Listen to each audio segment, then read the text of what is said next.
Hello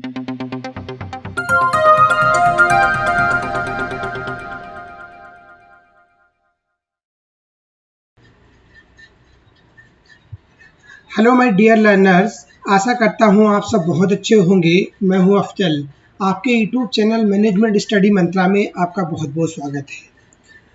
दोस्तों, इस video में हम डिस्कस करेंगे मोटिवेशन थ्योरी, जो थ्योरी एक्स एंड वाई को डिस्कस करेंगे। बहुत इंपॉर्टेंट थ्योरी है मोटिवेशन की। अगर आपने मोटिवेशन थ्योरी जो इससे पहले भी हम जो मोटिवेशन थ्योरी थे उनको हमने डिस्कस किया था, इस वीडियो में डिस्कस करेंगे जो मैकग्रेगर ने थ्योरी दी थी, theory X and theory Y.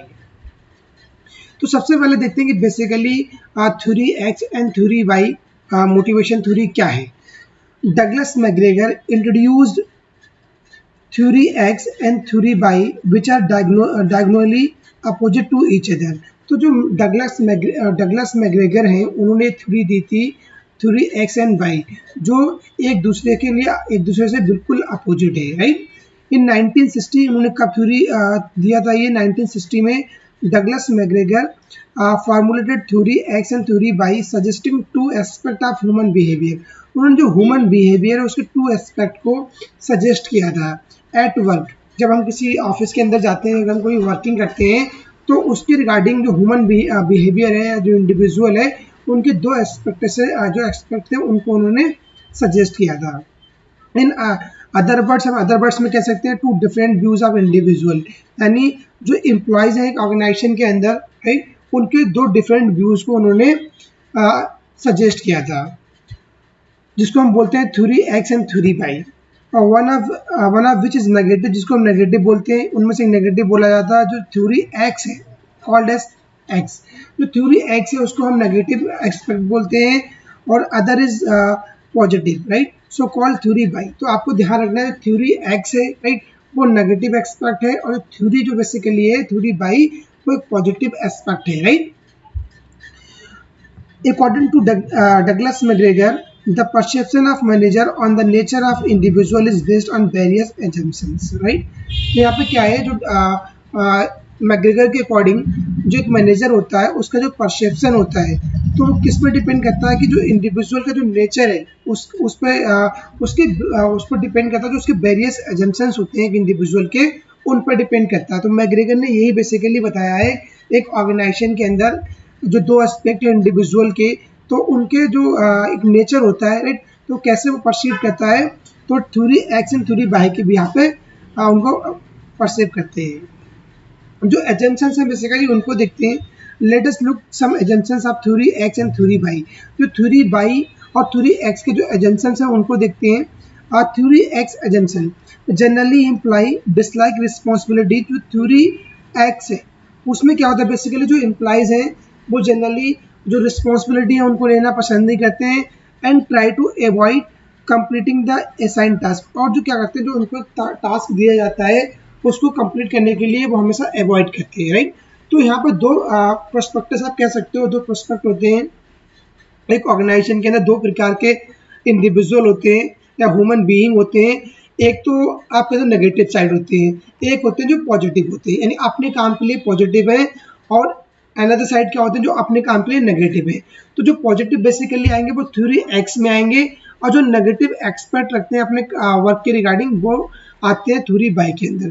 तो इन्हीं दो जो एक्सपेक्ट है जो उन्हीं को उन्होंने एक्सप्लेन करा है डगलस मैकग्रेगर ने। इसमें क्या होता है, थ्योरी एक्स एजम्पशंस हैं, टीम मेंबर रिजिड चेंज। इसमें जो क्या होता है, जो बेसिकली टीम मेंबर्स होते हैं वो बहुत ही रिजिड होते हैं चेंज करने के लिए, यानी कोई भी चेंज आ रहा है ऑर्गेनाइजेशन के अंदर तो उसको वो चेंज को अडॉप्ट करना नहीं चाहते, वो चेंजेस लेना नहीं चाहते हैं, बहुत ही ज़्यादा रिजिड होते हैं। Average employee require formal direction as they are lazy. तो यहाँ पे क्या होता है, एक एवरेज एम्प्लॉय होता है वो बहुत ही लेजी होता है, और वो प्रॉपर फॉर्मल डायरेक्शन को ही मानता है, उसको ऐसे फॉर्मल डायरेक्शन की रिक्वायरमेंट होती है। ऐसा नहीं कि आप इनफॉर्मल डायरेक्शन फॉलो नहीं होता है, जैसे आप चाहो तो आप एक फ्रेंड की तरह ट्रीट कर सकते हो, तो वो नहीं एक्सेप्ट करती है। तो यहाँ पे बेसिकली ये बताया कि फॉर्मल डायरेक्शन होती है, जो उनके सबऑर्डिनेट्स हैं, राइट, सॉरी, जो उनके मैनेजर्स हैं वो एक फॉर्मल डायरेक्शन में, जो टॉप मैनेजमेंट है वो एक फॉर्मल डायरेक्शन देता है, उसी के अकॉर्डिंग उनसे वर्क कराता है। So as they are very lazy, और जो बहुत लेजी होते हैं। Once a centralized और authoritarian approach can motivate the employees। यहाँ पे क्या होता है, जो ओनली सेंट्रलाइज्ड हो गया या जो एक अथॉरिटी अप्रोच होती है, अथॉरिटेरियन अप्रोच होती है, वो ही इन ऐसे एम्प्लॉयज़ को मोटिवेट कर सकती है। आप चाहते हो कि जो डिसेंट्रलाइज्ड है या जो प्रॉपर आप एक अथॉरिटी नहीं दे रहे हो, एक ऐसी एज अ फ्रेंड सर्किल की तरह आप अप्रोच रख रहे हो, तो इनको आप मोटिवेट नहीं कर सकते हो, इनसे आप काम नहीं करा सकते हो। Managers can give rewards to employee upon task completion of keep them motivated। यहाँ पे बेसिकली क्या होता है, जो मैनेजर होते हैं तो जो एम्प्लॉयज़ हैं उनको रिवॉर्ड्स देते हैं ताकि जो टास्क दिया गया उसको कंप्लीट करने के लिए, और उसी को जो रिवॉर्ड्स देते हैं उनको वो मोटिवेट करते हैं कि उनको एक टास्क दे दिया गया कि आपको एक टास्क कंप्लीट करना है, तो उसके लिए जो मैनेजर्स बेसिकली क्या कर रहे हैं कि उनको रिवॉर्ड्स दे रहे हैं ताकि वो हमेशा मोटिवेट रहे एक वर्किंग के लिए, राइट, और टास्क कंप्लीट करने के लिए मोटिवेट रहे, उसी लिए उनको रिवॉर्ड्स दिए जाते हैं। द एम्प्लॉय हैव लिटिल और नो एम्बिशन। इसमें क्या होता है, जो एम्प्लॉयज़ हैं, जो ह्यूमन बीइंग है, बहुत ही लिटिल है, बहुत ही कम उनकी एम्बिशन होती है, कोई ऐसी उनकी एम्बिशंस नहीं है, उनकी ऐसी महत्वाकांक्षाएं नहीं है कि उनको आगे बहुत आगे जाना है, उनको कंपनी के अंदर ग्रोथ करनी है, अभी वो एग्जीक्यूटिव है, उनके आगे असिस्टेंट मैनेजर बनना है, फिर उनको मैनेजर बनना है, एक रीजनल हेड, इन हिरार्की आगे ग्रोथ नहीं चाहते, तो उनकी कोई ऐसी एम्बिशंस नहीं होती हैं जो थ्योरी बाई के अंदर आते हैं, सॉरी जो थ्योरी एक्स के अंदर आते हैं, इसलिए ये नेगेटिव एक्सपर्ट के अंदर रखे जाते हैं। अब आता है थ्योरी बाई, जो थ्योरी बाई के जो एजम्पशंस हैं उनको देखते हैं। तो इसमें क्या होता है, बेसिकली जो बहुत ही ऑप्टिमिस्टिक होते हैं, जो थ्योरी बाई के अंदर आते हैं ये बहुत ही ज़्यादा ऑप्टिमिस्टिक होते हैं, और इनको पॉजिटिव भी एक कैसे तो पॉजिटिव तरीके से इनको ट्रीट कराता है, बहुत ही पॉजिटिव होते हैं। The team member remain motivated by self control. जो यहाँ पर टीम मेंबर है वो सेल्फ मोटिवेटेड होते हैं, सेल्फ कंट्रोल के थ्रू मोटिवेटेड होते हैं, नॉट एक्सटर्नल कंट्रोल। उन्हें कोई दूसरा पर्सन जो है वो कंट्रोल नहीं करता है, वो सेल्फ कंट्रोल के थ्रू मोटिवेटेड होते हैं कि उनको पता है कि उनकी रिस्पॉन्सिबिलिटीज़ क्या है और उनकी कैसे उनकी नीड्स क्या है, उसके लिए वो सेल्फ कंट्रोल होते हैं और मोटिवेट रहते हैं। उनको कोई थर्ड पर्सन या जो बाहर से उनको कोई कंट्रोल नहीं करता है, वो अपनी प्रॉपर जो रोल्स एंड रिस्पॉन्सिबिलिटीज़ है उससे अवेयर होती है। Managers should adopt a decentralized approach to motivate employees to complete their task। यहाँ पे क्या होता है, जो मैनेजर्स होते हैं वो क्या करते हैं, डिसेंट्रलाइज्ड अप्रोच तो अडॉप्ट करते हैं, जो उनके एम्प्लॉयज़ हैं उनको मोटिवेट करने के लिए, ताकि जो उनके टास्क हैं, उनको जो टास्क दिए जाते हैं उनको कंप्लीट करने के लिए एक वो डिसेंट्रलाइज अप्रोच को फॉलो करते हैं, उनको एज अ फ्रेंड की तरह ट्रीट करते हैं, उनसे उनका रिलेशन रहता है, एज अ फ्रेंड उनका रिलेशन रहता है, और प्रॉपर फ्रेंड सर्किल में जाके उनको वो मोटिवेट करते हैं और जो टास्क दिया था वो टास्क को कंप्लीट कराते हैं। Employees like their work. इसमें जो एम्प्लॉयज़ होते हैं वो अपने काम को पसंद करते हैं, एंड रिक्वायर लिटिल डायरेक्शन, और बहुत कम उनको डायरेक्शन की जरूरत होती है। ऐसा नहीं कि उनके पास हमेशा एक उनका बॉस उनके साथ ही रहेगा तभी वो वर्क करेंगे, उनको डायरेक्शन मिलेगी नहीं, उनको बहुत ही लिटिल रिक्वायरमेंट होती है डायरेक्शन की, और वो जानते हैं कि उनकी प्रोफाइल क्या है, उसके अकॉर्डिंग वो वर्क करते हैं। Moreover they utilise self direction to fulfil organisational goal. तो बेसिकली वो क्या करते हैं, ये लोग जो एक सेल्फ डायरेक्शन को यूटिलाइज करते हैं ताकि जो ऑर्गेनाइजेशन के गोल्स हैं उनको फुलफिल करना है, कि जो ऑर्गेनाइजेशन के गोल हैं तो उनको ये कंप्लीट करते हैं, उनको फुलफिल करते हैं, और किसके थ्रू करते हैं, सेल्फ डायरेक्शन को यूटिलाइज करते हैं ये लोग। The team members seeks responsibilities as motivational driver. यहाँ पे क्या होता है, टीम मेंबर है वो रिस्पॉन्सिबिलिटीज लेते हैं और एज मोटिवेशनल ड्राइवर, और उनको अपने मोटिवेट रहते हैं। Mental physical exhaustion at work and natural, और वो क्या करते हैं, बहुत ही मेंटली या फिजिकली वो तैयार रहते हैं, राइट, जो एक एट अ वर्क पे जहाँ पे जो ऑर्गेनाइजेशन के वो बहुत ही मेंटली और फिजिकली तैयार रहते हैं।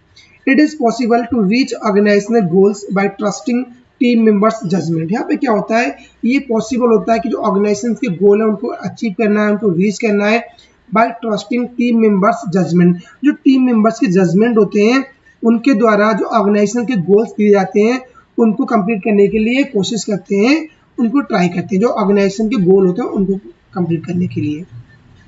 तो बेसिकली इसमें यही बताया गया है कि एक ऑर्गेनाइजेशन के अंदर दो प्रकार के ह्यूमन बीइंग होते हैं, एक तो थ्योरी एक्स होते हैं और थ्योरी बाई होते हैं।